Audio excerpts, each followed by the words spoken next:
Hello everyone. We have already discussed the second lecture on our e-classes of NIU. Still, some of my students have asked me to upload it on YouTube. So I am again uploading it on YouTube. It is the second lecture, online lecture series in wake of coronavirus for the course Farm Management, Production and Resource Economics. I am Dr. Gaurav Sharma from Department of Agriculture Economics, NIU, Navsari. In the previous chapter or the previous lecture, we have discussed three important concepts, that is production. First of all, what is production economics? In production economics we talk about optimization. Optimization means maximization of farmers income. There are different tools which are used for optimization technique, and we have discussed those things. That is the introductory part. Secondly, we have discussed returns to scale. As we increase the input level, there are three possibilities: either the output will increase, it will remain constant, or it will decrease. That's why there are three things: increasing return to scale, constant returns to scale, and decreasing return to scale. Later on we have discussed about factor product relationship.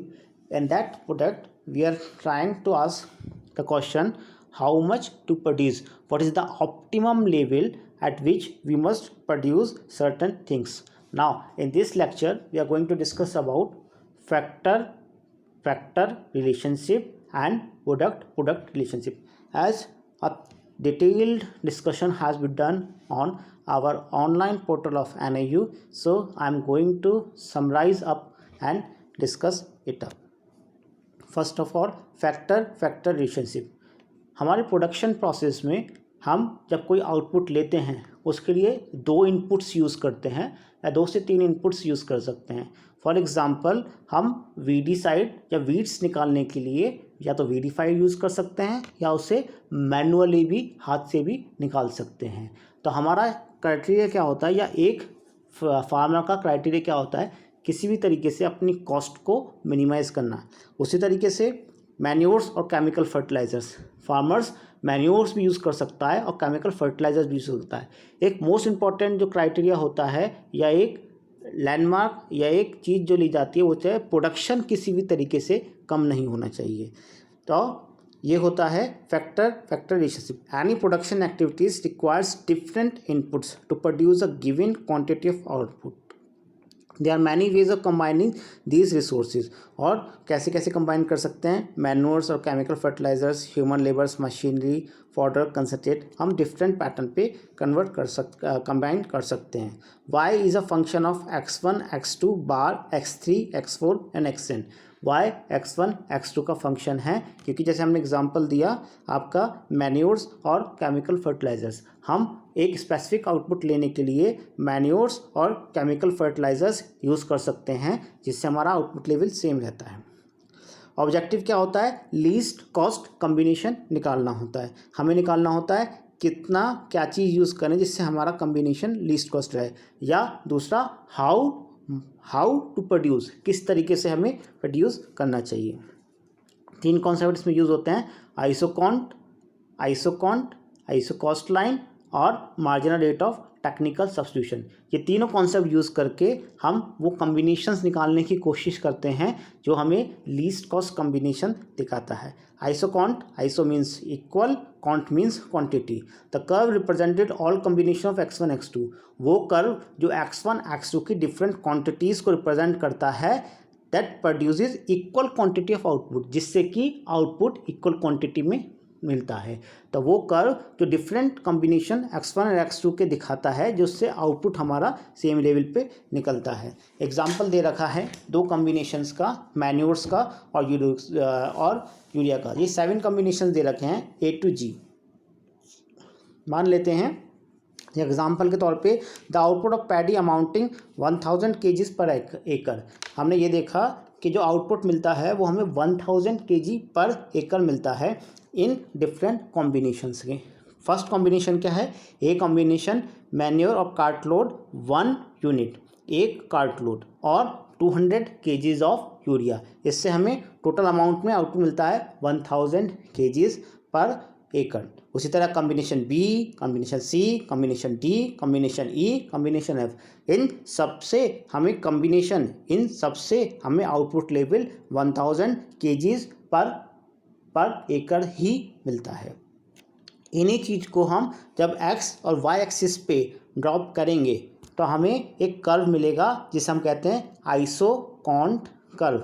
Isoquant curve जो दिखाएगा, जो represent करेगा x1 x2 के combination, जिससे हमें output level same मिले, इसलिए इसे कहते हैं, इसलिए इसकी डेफिनेशन है the curve represented all combination of x1 x2 that produces equal quantity of output is called isoquant. Characteristic क्या है? Sloping from left to right, ऊपर से लेके नीचे जाता है। कॉन्वेक्स टू द ओरिजिन, आगे ऊपर वाला जो आइसोकॉन्ट होगा वो हायर आपका आउटपुट दिखाएगा, नीचे वाला लोअर दिखाएगा। दे आर नॉट इंटरसेक्टिंग, ये एक दूसरे को इंटरसेक्ट नहीं करते हैं। दूसरा कॉन्सेप्ट आता है MRTS, marginal rate of technical substitution, that is quantity replaced divided by quantity added. कितनी क्वांटिटी एक इनपुट की निकाली गई, उसके रिस्पेक्ट में दूसरे इनपुट की कितनी क्वांटिटी एडअप करी गई, इसे हम कहते हैं marginal rate of technical substitution. It is rate of exchange between two inputs which are equally preferred, या रेट ऑफ एक्सचेंज जो इक्वली प्रेफर्ड उनका होता है। इसमें दिखाया गया है किस तरीके से हम निकालते हैं। MRTS delta x2 divide by delta x1। Next concept है आइसो कॉस्ट लाइन। जैसा कि नाम बताता है, आइसो मतलब सेम, कॉस्ट मतलब कॉस्ट एक, और इसे हम कहते हैं प्राइस लाइन या बजट लाइन। ये क्या होता है? आपके पास जितनी इनकम हो उससे आप दो इनपुट्स कितने खरीद सकते हैं। Iso cost line represent various combination of to inputs that can be purchase with given amount of money. आपके पास जितना मनी है उससे आप किस तरीके से वो इनपुट्स खरीद सकते हैं, उसे हम रिप्रेजेंट करते हैं आइसो कॉस्ट लाइन के थ्रू। It plays a important role in determine the combination of factors the farmer should choose for production. Suppose a farmers has 1000 rupees, एक फार्मर के पास 1000 रुपीज़ हैं और x1 और x2 उसके पास दो इनपुट्स हैं। x1 is manure, x2 is urea. x1 का है 200 का, x1 के प्राइस है 200 रुपीज़ पर कार्टलोड, x2 की प्राइस है 5 रुपीज़ पर kg। तो मैक्सिमम जो मैन्योर वो खरीद सकता है 1000 divided by 200, that is around 5 cards of manure. Maximum वो 5 कार्ड्स खरीद सकता है। वो कुछ ना खरीदे, सिर्फ मैनुअल परचेज करे तो वो 5 कार्ड खरीद सकता है। और उसी तरीके से वो आपका मैन्युअल ना खरीद के सिर्फ यूरिया खरीदे तो 1000 divided by 5 that is 200 kgs of urea. मतलब वो मैक्सिमम मैन्युअल खरीद सकता है 5 यूनिट्स और मैक्सिमम यूरिया खरीद सकता है 200 यूनिट्स। और इन दोनों को एक्सट्रीम पॉइंट्स को जहाँ हम एक्स एक्सिस और वाई एक्सिस पे और ग्राफिकली रिप्रेजेंट करेंगे या एक लाइन बनाएंगे इन दोनों पॉइंट्स को देखते हुए, उसे हम कहते हैं आइसो कॉस्ट लाइन। जैसे हमने बताया 5 and 0, 0 and 200, और ये इसे बनता है, ये कहते हैं आइसो कॉस्ट लाइन। अब बात करते हैं लीस्ट कॉस्ट कॉम्बिनेशन किस तरीके से निकाला जाए। लीस्ट कॉस्ट, इसके लिए 3 मेथड्स हैं। First is tabular, then algebraic and third one is graphical method. Tabular methods means hit and trial methods. We will evaluate each and every combination and try to find out which is giving us least cost। हम सारे combinations पे उसके price रख के निकालते हैं कि least cost किस पे मिल रहा है। Second is algebraic method. algebraic method में हम MRTS is equal to inverse price ratio करते हैं। उससे हमें मिल पाता है कि किस तरीके से किस पॉइंट पे ये रेशियोज इक्वल हो रहे हैं, और जिस पॉइंट पे ये रेशियोज इक्वल होंगे उसे हम कहते हैं लीस्ट कॉस्ट कॉम्बिनेशन पॉइंट। और लास्टली है ग्राफिकल मेथड। ग्राफिकल मेथड में हम क्या करते हैं, आइसोकॉन ड्रॉ करते हैं और एक आइसो कॉस्ट लाइन ड्रॉ करते हैं। आइसो कॉस्ट लाइन को हम इस तरीके से मूव करते हैं कि वो आइसोकॉन को टेंजेंटली कहीं पे कट करे।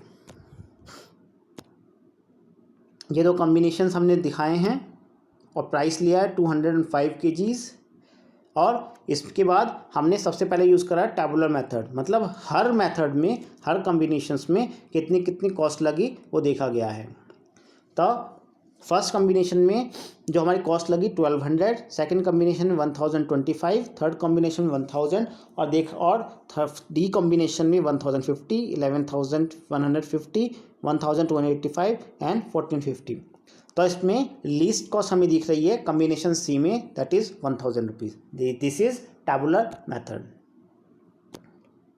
Second one is algebraic method. Algebraic method में हम MRTS को इन्वर्स प्राइस रेशियो के इक्वल करते हैं। और ये सी कॉम्बिनेशन पे देखिए आप 45 and 40 MRTS is approximately equal to inverse price ratio. That's why point C is considered as a least cost combination point.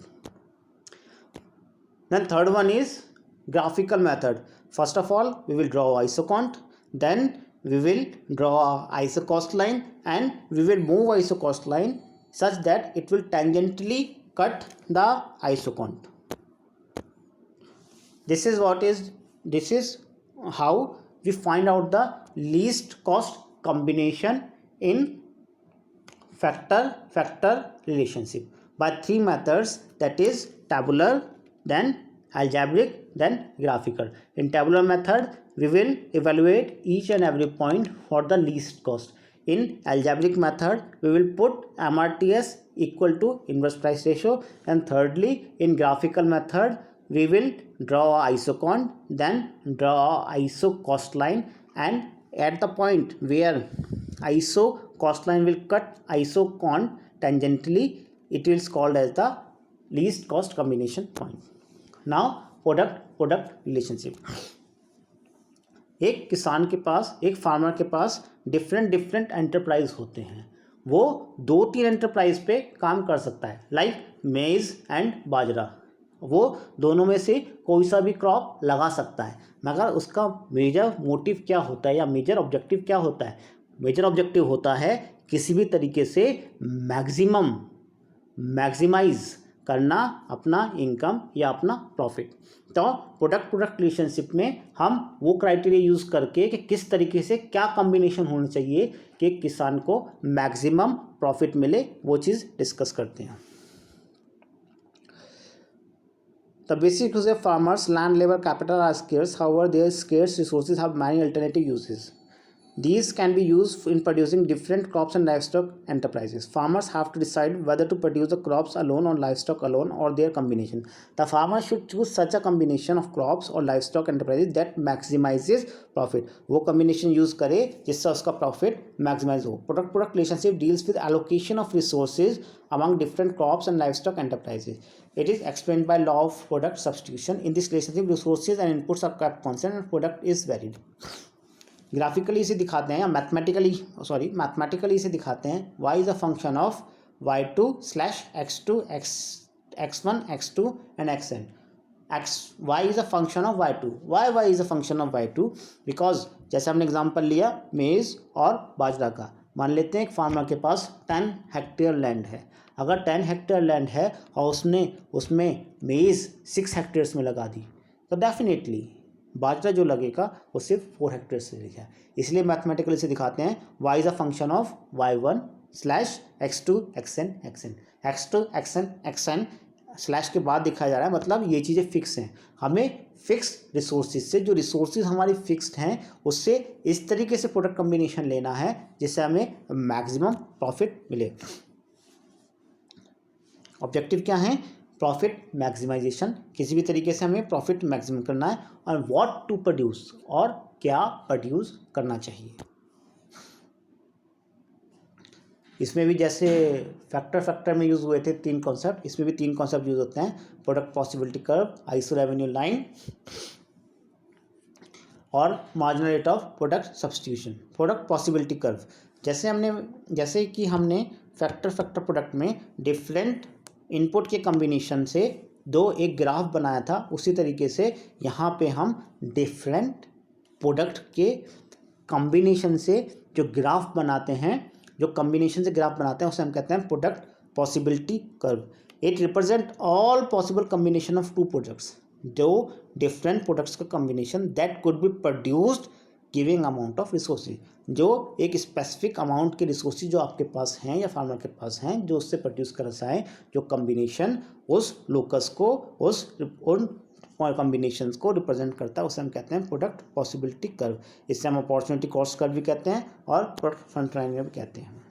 ये एग्जांपल दे रखा है, एक किसान के पास, एक फार्मर के पास 5 एकड़ लैंड है, उसे या तो बाजरा कर सकता है या मेज़ कर सकता है, और उसे या तो पूरा बाजरा कर सकता है या डिफरेंट ऑप्शन। उसके पास मान लेते हैं 1 हेक्टेयर जब वो लैंड यूज़ करता है मेज़ के अंदर तो उसे प्रोडक्शन मिलता है 9 क्विंटल्स। बाजरा के अंदर जब 1 एकड़ लैंड यूज़ करता है तो मिलता है 8 क्विंटल्स। उसी तरह जब वो मेज़ के अंदर 2 एकर्स लैंड रखता है तो उसे आउटपुट मिलता है, प्रोडक्शन मिलता है 15 क्विंटल्स। बाजरा का उसे प्रोडक्शन मिलता है 14 क्विंटल्स। अब ये कॉम्बिनेशंस हैं A to F, that is 6 combination. First combination में मेज़ है 0 एकर्स, बाजरा है 5 एकर्स। लास्ट कॉम्बिनेशन में मेज़ है 5 एकर्स और बाजरा है 0 एकर्स। मतलब ए कॉम्बिनेशन में मेज़ के अंदर जो लैंड एलोकेट करा वो 0 करा, मतलब कोई लैंड एलोकेट नहीं करा, और बाजरा के अंदर टोटल लैंड एलोकेट करा गया। एफ कॉम्बिनेशन में मेज़ के अंदर 5 एकर्स एलोकेट करा गया और बाजरा के अंदर 1 भी एकड़ एलोकेट नहीं करा गया। उसी तरह कॉम्बिनेशन बी में 1 एकड़ मेज़ के अंदर में और 4 एकड़ बाजरा के अंदर में। और उसी मैट्रिक्स के जो हमने अभी पीछे डिस्कस करी थी जिसमें डिफरेंट एकर्स के बाद कितना प्रोडक्शन होता है उसके बेसिस पे हमें ये आउटपुट मैट्रिक्स निकली, जिसमें मेज़ कितना होगा और बाजरा कितना होगा, और इसी के हिसाब से हमने प्रोडक्शन पॉसिबिलिटी कर्व बनाया। जैसे कॉम्बिनेशन ए में मेज़ है हमारा 0 और बाजरा है 27। कॉम्बिनेशन ए में मेज़ है हमारा 27, देखिए Y2 हमारा 27 आया और दूसरा 0। इसी तरीके से इसे हम कहते हैं production possibility curve. Characteristic concave to the origin, slope of the curve indicates marginal rate of technical product substitution. इसका slope marginal rate of product substitution कहता है। अभी जो भी इसके अंदर कॉम्बिनेशन होगा Y1 Y2 के ग्राफ के अंदर वो चीज़ पॉसिबल है, मगर जो ग्राफ के बाहर होगा वो पॉसिबल नहीं है, क्योंकि उस पॉइंट के लिए हमें ज़्यादा रिसोर्सेज यूज़ करना पड़ेगा। Next is marginal rate of product substitution, that is number of unit replace product upon number of unit of added product. Iso revenue line, it is a line which represent all possible combination of two products which would yield equal revenue। दो products का combination जो आपको equal revenue दे। Example मान लेते हैं आपको total, या एक फार्मर को टोटल रेवेन्यू चाहिए 7,000 रुपीज़, और जो Y1 और Y2 हैं उनके प्राइसेस हैं 1,000 एंड 700, 1,000 रुपीज़ पर क्विंटल एंड 700 रुपीज़ पर क्विंटल रिस्पेक्टिवली। अगर फार्मर सिर्फ Y1 प्रोड्यूस करता है तो उसे 7,000 रुपीज़ का रेवेन्यू लेने के लिए at least 7 units of Y1 produce करना पड़ेगा। अगर फार्मर सिर्फ Y2 प्रोड्यूस करता है तो उसे 7,000 का रेवेन्यू लेने के लिए 10 यूनिट्स Y2 प्रोड्यूस करनी पड़ेंगी। जब इसे हम ग्राफ पे डालेंगे 7 0 एंड 0 10 को, तो ये एक पैरेलल लाइन या एक लाइन बन जाएगी। इसे हम कहते हैं आइसो रेवेन्यू लाइन। फिर से डेफिनेशन पढ़ते हैं। A line which represent all possible combination of two products, different products के दो combination which would yield equal revenue, जो कि इक्वल रेवेन्यू देगा, उसको हम कहते हैं आइसो रेवेन्यू लाइन। अब इसमें हमारा जो मैक्सिमम होता है maximum profit, the combination of gives maximum profit. हमें निकालना होता है मैक्सिमम प्रॉफिट कौन से पॉइंट्स, कौन सा कॉम्बिनेशन देगा, जिसके लिए हम यूज़ करते हैं फिर से वही 3 methods, tabular, algebraic, graphic. Tabular method मतलब हिट एंड ट्रायल मेथड, मतलब हर कॉम्बिनेशन पे कितना रेवेन्यू मिलेगा वो जज करा जाएगा और उसके हिसाब से वो पॉइंट निकाला जाएगा। अलजेब्रिक मेथड में हम MRPS को marginal rate of product substitution के इक्वल करते हैं। जिस कॉम्बिनेशन पे वो दोनों इक्वल होंगे वो हमें मैक्सिमम प्रॉफिट पॉइंट देगा। लास्टली ग्राफिकल मेथड, जिसमें हम PPC प्रोडक्ट पॉसिबिलिटी कर्व को ड्रॉ करेंगे और फिर एक आइसो रेवेन्यू लाइन को ड्रॉ करेंगे। जिस पॉइंट पे iso revenue line product possibility curve के टेंजेंट होगी उस पॉइंट को हम कहते हैं maximum profit giving point. First है टेबुलर मेथड। टेबुलर मेथड में हमने प्राइस से जितना भी प्रोडक्शन हुआ था मल्टीप्लाई करा, जो टोटल इनकम निकल के आई ए पॉइंट पे हाई 18,900, बी पॉइंट पे 25,800 और इसमें देखेंगे जो मैक्सिमम इनकम निकल के आ रही है वो डी पॉइंट पे 29,800 निकल के आ रही है। तो मैक्सिमम प्रॉफिट गिविंग पॉइंट हुआ डी पॉइंट। यही हम अब एल्जेब्रिक मेथड से देख लेते हैं, marginal rate of product substitution और इन्वर्स प्राइस रेशियो।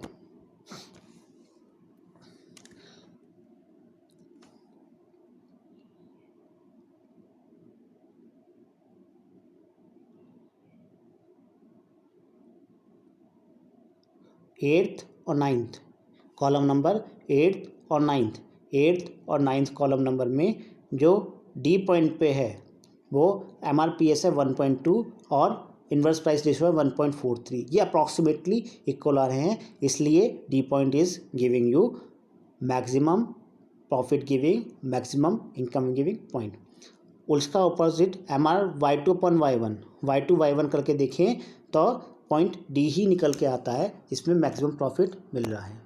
और lastly graphical method, production possibility curve draw करेंगे, उसके बाद आइसो रेवेन्यू लाइन ड्रॉ करेंगे और जिस पॉइंट पे वो टेंजेंटली उसे कट करती है उसे हम कहते हैं मैक्सिमम प्रॉफिट गिविंग पॉइंट।